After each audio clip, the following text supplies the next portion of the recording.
It's the world's most popular museum of modern and contemporary art. 5 million visitors a year. Yet, only 20 years ago, it was just the shell of a defunct power station on the banks of the Thames. And now, Tate Modern has the Switch House, a 10-storey truncated folded pyramid clad in a perforated screen of over 1/3 bricks. It'll expand the museum by 60% with more galleries, education spaces and a panoramic terrace. It's the work of Swiss architects Herzog and DeMüron, designers of the original conversion which opened in 2000. The area around it has changed radically since then.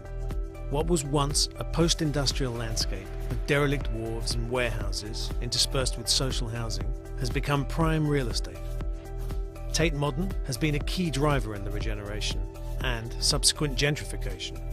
At its heart is the turbine hall, the brooding cavernous volume once inhabited by the hulking machines and now transformed into arguably London's greatest internal public space. It's a descent into a resurrected, dark, subterranean underworld. This is a venue for art on an industrial scale.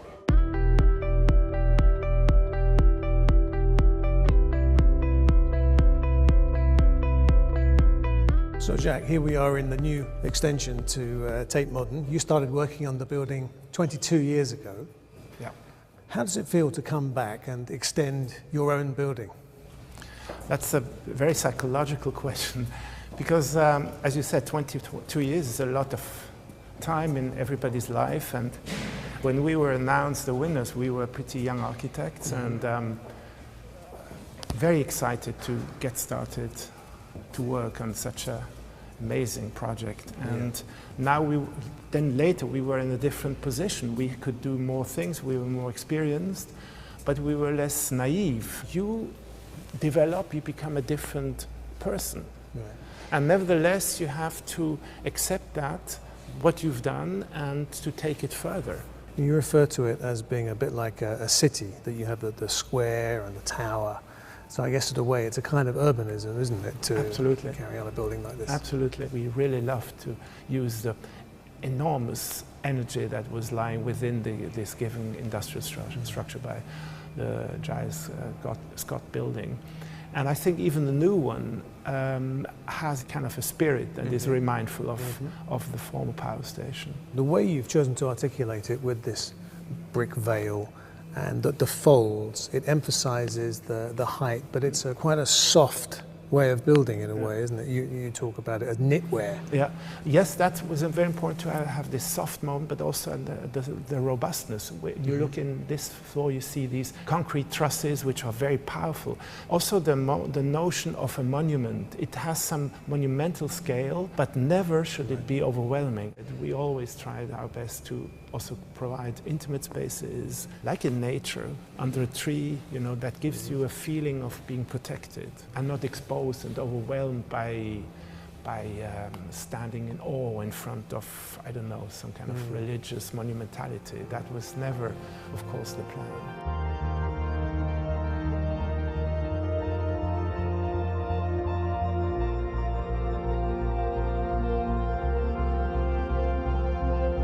We see the bricks outside here, out the window. Your original plans were glass, actually, when there was a glass tower, then you switched to brick. But you talk about the brick as a fabric, as a veil. I think that now that one looks through and sees it from outside and from inside, I'm pretty happy that we made this change from glass, which would have been a material much closer to the business world outside. Yeah.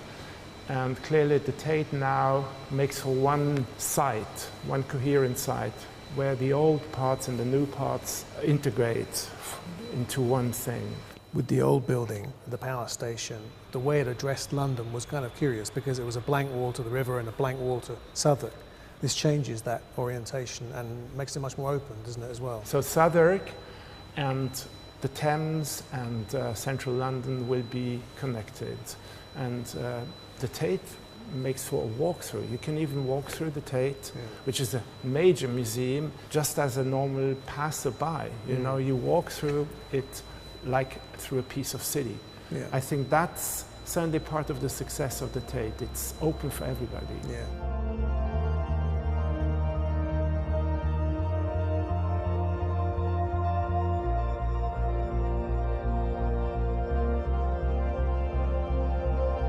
Well, here we are on level 5. We can see the old power station behind us. I guess the obvious place to start is this is such a huge building. Why did you need to extend? Well, we have 5 million visitors a year. We were expecting 2. Anyone who's been here on a weekend will know that the place is crowded with visitors. We've also got a growing collection, and it's a collection which is now stretching across the world, not just Northwest Europe and North America, not just British art, but looking at Africa, Latin America, Asia, the Middle East, and we need space to show it. What does the new building give you that the old one couldn't? What do you gain here? So we gain space. We also gain a great variety of spaces. So they range from the tank spaces in the basement that were originally the place where the power station stored oil, raw, rough, concrete line spaces in which we can do performance and installation, to very refined gallery spaces on 3 levels, equivalent to the 3 levels in the original boiler house.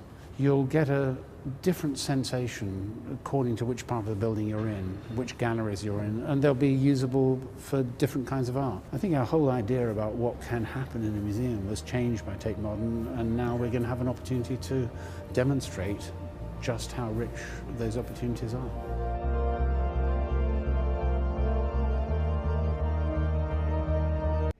Cleve West, who's twice won Chelsea's top award of Best in Show, comes from a background in sculpture and structure.